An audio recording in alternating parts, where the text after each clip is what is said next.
digitaljamsessions.com. Hello and welcome to this Digital Jam session. Today we have a very special edition for you, coming live from London's ByteNight. I'd like to introduce you to our guest today, and we'll start with Ken, if you can explain who you are and what you do. Yes, my name is Ken Deeks. I'm the founder of ByteNight, the UK's largest charity sleep out that raises over £1 million every year for a fantastic children's charity called Action for Children. Wonderful. My name is Jenny Agata. I am a follower of Ken Deeks for, I think, 17 years now. Ken, as you heard, is the founder of this extraordinary night out, which was entering into the millennium, wasn't it, Ken? It was, yeah, back in 1998, yeah, that's and right. Yeah. At that year, Action for Children had a big sign saying, let's stop youth homelessness in the new decade, the new millennium. And Ken decided to take that challenge on. So here we are many years later. It was 30 people slept out that first time. I didn't get to sleep out then. I slept out, I think, the following year, and I've slept out since, except for a couple of them. And it's grown. It started off, as you say, 30 people. It became 300 people in London, and then became people in Cambridge and London and Manchester and Birmingham and Oxford and... Eight different locations around there. So Scotland, Nationwide. Nationwide, yeah. And it raised 1,500 people. And what was it, 30,000 the first year? 30,000, 70,000, it's grown and it's over a million now. Yeah. So it's a huge fundraiser for an extraordinary charity. Action for Children have projects that take care of young people, of families, and very particularly what we aim to do is people sleeping out, raise money for the youth homelessness projects. And those can be anything from something like tonight we were hearing about Dorset Night Stop, which is literally volunteers in Dorset who have homes who are very happy to put up young people and make them feel, young people who are homeless, make them feel as though they've got somewhere that they can stay that's safe. And it's on a night-by-night basis, but it gives them, it's a stopgap, and it's an extraordinary programme, and it works very well. To other things like in Eastbourne, there's a project there where the young people come in and they will work with the people from social services. They'll learn to fill in the forms, they'll apply for work, they'll get housing for them and try to get them back on track again. So it's really practical. So when now I feel bad about seeing young people on the street, and I can stop and I can talk to them. I don't have to just pass by quickly or put some money quickly in their hands. I'll talk to them about the project. I'll talk to them about what their lives are, and I hope that they manage to find Action for Children, because that's it really can help. Thank you. And this young man who's lying in his onesie, feeling very comfortable. I'm lying in my crocodile suit. I am Richard Farley. I'm an Australian investor. I am a former dragon from Dragon's Den. I've lived in London for 6 or 7 years. I'm an ambassador for the charity. Did I say that already? I'm an ambassador for the charity, which is why I'm here. I grew up through the foster system in Australia and orphanage and stuff like that. I'm one of 11 children and who had varying degrees of difficulty going through all that. And so it's a charity which is very close to my heart. I get approached by a lot of charities over the years, and this one immediately impressed me. It's a big charity, and it's big enough to make a difference. It's very well run, and the people have a heart who do it. I mean, they're all lovely, and they're all very, very motivated, and it really is a fundamental charity in the sense that it works for children. So sometimes you just think for adults it's quite late to get involved, and you do what you can, but for children it can make a difference for a long, long time. So it's very, very special to me, and obviously to a lot of other people. And this is my first night sleeping outside, and I think I've got a very easy introduction because it's such a mild night for October. So should be okay. Wonderful. My name's Anthea Turner. I'm a television presenter. This is my first sleep out here two first timers here. To be honest, I tell you what, it was just sort of striking me as we're all sort of pitching up at the moment, is that we were all in our beds last night, in our nice, safe, cosy beds. And tonight, this is a bit of an adventure, really. And then tomorrow night, we're all going back to our beds. But obviously, what's very significant about this is that there are an awful lot of young people, 80,000 young people at any one time, who actually don't have the option that we've got. This is an option to us. Mm-hmm. And what I think we're doing is we are trying to create options for these people who, at the moment, don't have them. They don't have an option, and that's what hopefully we can help to give these young people. Wonderful. And somebody has just joining us now. This is Matthew. Wright from The Right Stuff. Ladies and gentlemen, it's Matthew Wright. Come and join us.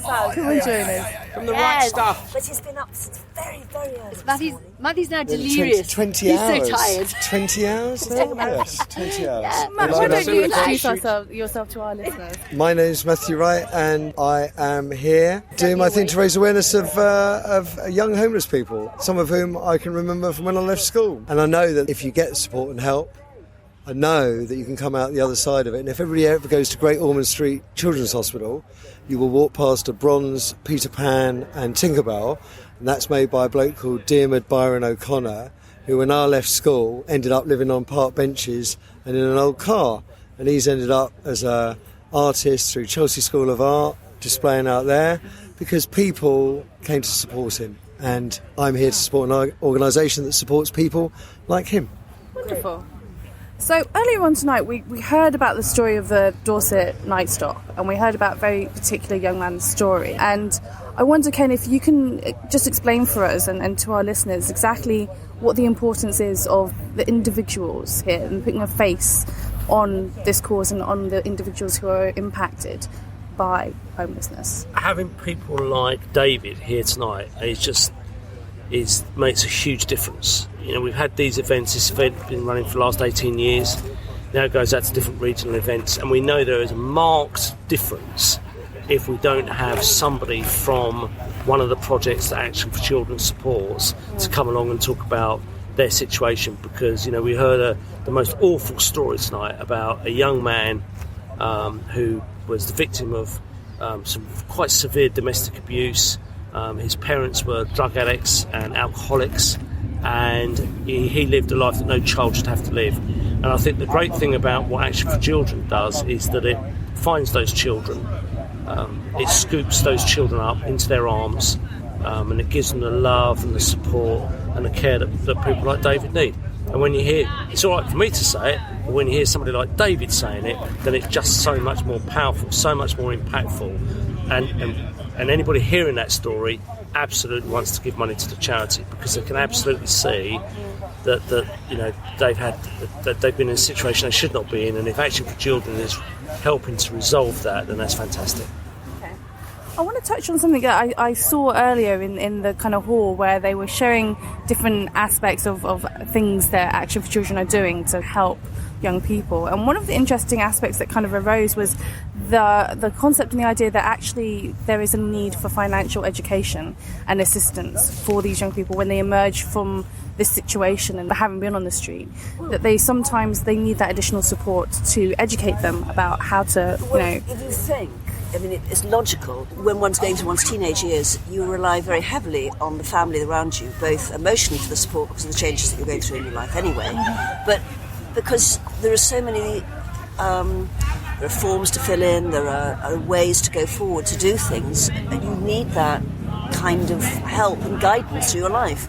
And that's what Action for Children tries to do. It tries to, through various different projects in various different ways, tries to arm young people with the support, give them the support and the knowledge as to how to go about, you know, either going into further education, apprenticeships, how to apply for work, how to apply for housing, and just take them through the whole lot and just be there for them. So one thing you need to, I mean, you know, lots of kids at 16 get put out who have been in the care system, so they've been in the care system their whole life, and they've been looked after their whole life, and they've not had to do anything for themselves for their whole life. Then suddenly they're 16 and they're kicked out on their own. And it's prison or the streets. Yeah, absolutely. Yeah. What do they do? And I think it's important to remember, though, that when young people do find themselves in that situation, it isn't necessarily anything to do with them as an individual. It's not their fault. It's not necessarily something that they, you know, caused themselves. They're not lazy. They're not, you know, there's nothing about them that's necessarily causing that, but rather the environment and the circumstance around them that causes the situation. I wanted to ask you, Richard, because I think you might have an interesting take on this one, but some of the words that are sometimes applied to people in this situation are assumptions about them, that they caused this themselves, they're lazy, they're worthless to society in some ways. You know, people pass them by on the street and they're dehumanised and in some cases victimised when they are on the streets. And I wonder, from your perspective, you said you obviously have been through some quite difficult times yourself. Do you feel that that's something that can be overcome later on? I think every case is different. I think people probably quite rightly see those children as a problem, and it's easy to pass problems on, isn't it? I mean, there's a lot of other problems. Everyone's got problems, but so it's easy to pass it on. I don't think they're victimised, but in my own case, when I was 18, I had to leave my foster home. I don't know if it's 16 here, but for me it was 18. But I was lucky because I got a job, and then I went to university. But if I hadn't got a job, I don't know, because I didn't have any money, and it's not up to my foster parents to give me money. I had a good relationship with them, but they weren't prepared for me to stay there. Yeah. And then the government doesn't give me any money, so I don't know what would have happened when I was 18 if I didn't get a job. If the employment market was tough, like it is a bit tougher now for youths to get jobs. So, even if you're just a normal kid, like I've got a son who's just started university, and, he's got all the support he could want. He can come and stay with me, I give him money, he lives off me, blah, blah, blah, and it's easy. But if you're even if you get to 18 and your foster home's finished, what happens next? If you have no one to put you through university and you can't get a job, what happens? So I think there will be a lot of individual cases who are on average, quite nice people, and, working as hard as they can, who would end up on the streets. There's lots of reasons. I mean, it's not about victimisation. There's a lot of different reasons why young people end up on the streets. None of them, absolutely none of them, are by choice. And over the years, we've had a lot of different stories. And there was a young man from Night Stop, the Dorset Night Stop last year, who had a completely different story to tell. He was a very bright young man, very eloquent, and he seemed to be in a fairly ordinary family, but it was dysfunctional and things went wrong, and there were a lot of arguments, and he couldn't take the fighting any longer. For one reason or another, the home fighting was too much for him, and he left, and he ended up, friends, sofas, and here, there, and everywhere, and then suddenly finds himself, you can't go on like that. He had nowhere, and he was picked up by Action for Children. He was taken somewhere.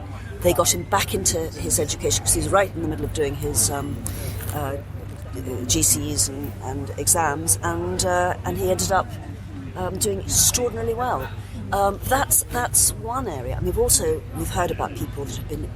We heard tonight of someone who had been abused by both parents, emotionally and physically, who was protecting a younger child in that environment with a drunk father and a drug-addicted mother. And then we've heard from people who've had abuse from parents in all sorts of terrible ways.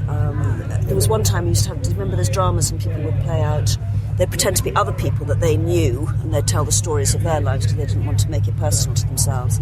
But terrible stories. But one thing that has become clear, and a lot of which people feel, is that young people have made a choice to leave home and they're on the street because it's their choice. It's not their choice. Yeah, I will tell you, there's a lot of things I don't talk about. There are some things I do not want to talk about, and there are some things my brothers and sisters who were older, like I was 3 when I was taken into the system. It was my older brothers and sisters, they are things they're just, don't talk about. And they, so you don't expect these kids to stand up and say, this happened to me, that happened to me, because they don't, I sort of forced in a way, I've kind of gotten desensitized to talking about my own story, because you think, well, at first it was extremely uncomfortable, but it does good for the others that hear about it, so you pay that little price, and now it's fairly easy, right? Yeah. But I know with my own brothers and sisters, even to talk to me about what was going on, and we were physically abused, they don't want. Why do they want to go there? So there are a lot of victims. You may not realise they're victims, but I think the point I was making as well is that just an ordinary kid, if they just do an ordinary job at school, ordinary education at school, come out with average marks. If you're dumped on the street at 16, 17, or 18 with nothing, even if you're a perfectly average kid, it's pretty tough to survive. Yeah. It's not easy. When you start to talk about it, it is a massive indictment on our society that we more or less put these kids out at 16. That's it. We're now you're on your own. The most difficult age for children. I would still call somebody, because of course we are, because we're all sitting here and we're older people. But we would say, you haven't grown up. You're over 21 until you've grown up, until you're actually in a position where you don't sort of rely on your parents day to day. And the most dangerous age where it can go very right or very wrong is actually between, I think, 16 and 21. And that's when you really do need the support of your parents or a family group, whatever that is. I think it can go incrementally wrong, where it may not be a complete disaster, but it just gets, it drifts into being homeless. Train very easily. getting on the wrong track, and then it goes further and further and further out the wrong way, unless you're picked up and captured. And with organisations like this, that's what you do. So, when you say kind of like picked up and captured by organisations like this, kind of picking up on your point, Richard, do you not think that there's possibly a large proportion of these young people who may not want to speak out and say that they're in this situation, or necessarily admit that they're, the lad who spoke tonight, I mean, he was very eloquent. I mean, that's, a lot of people who are, go through that don't want to speak, as I said. Yeah. Or not capable. And I have to tell you, I think I can tell you this, but there was one kid who did this a couple of years ago, and the video went out on something or other, but it was picked up by other people, and he was bullied as a result, because his friends saw it, and he was exposed, and he was bullied, and my understanding is that he actually tried to take his own life because of that. So that's why it's very hard to find kids who are able to talk about the stuff that has gone on in their lives. As Richard says, he spoke very eloquently. What about all the other kids that just are up behind those curtains now, where stuff's going on that you're just never going to hear about? So usually when we finish up a session here at the Digital Jam Sessions, we normally ask our guests a very particular question about the future and what they think the most significant cultural shift will be in the next 5 to 10 years, or most significant technical innovation will be in the next 5 to 10 years. So I'm going to change it up for tonight's Byte Night, and I'm going to ask you, if you had one statement that you could make to a young person who is homeless or at the threat of homelessness right now, and could tell them something that would directly be you speaking to them, what would you say to them? I'm going to ask each of you this question. I think the message I'd put out there is you're not alone. There are a lot of people that will help, that will care for you, and go find action for children, because they're the best around. Yeah, the thing is to find an organisation that can help you, like Action for Children. And the other thing is not necessarily just to the children, but to other people, to make contact with young people, to homeless people, because one of the hardest things is to be sitting on the street needing money for a hostel and just having people pass you by, or just give you the money and not talk to you at all. To make the contact is terribly important, because that's part of the process, is being desocialised slowly and not be a part of anything and not feel like you exist any longer. And it's to include those people and make them feel cared for, and hopefully that will happen over the years. Okay. I agree with Jenny and Ken. I think contact the charity, and the other point is to try to keep your self-esteem. I mean, as tough as it is, keep some self-esteem, and hopefully one day you get to use it. It's the same message. Don't hide. It's not your fault. Go and find help. My message is totally different. It's totally political. 30 years ago, Mrs. Thatcher said there was no such thing as society, and for 30 years this country has bought into that totally selfish, evil lie. And I would like to think there is absolutely, most definitely something called society. Society is about caring, it's about community, it's happening right here, right now, and I'd like to think that there may be a government in the future led by a man who may recently have been elected to lead, to show us back to a way where we do look after one another instead of each other, instead of ourselves. Wonderful. And just finally to close, Ken, could you share with us the Twitter handle and the website? The Twitter handle is... Hashtag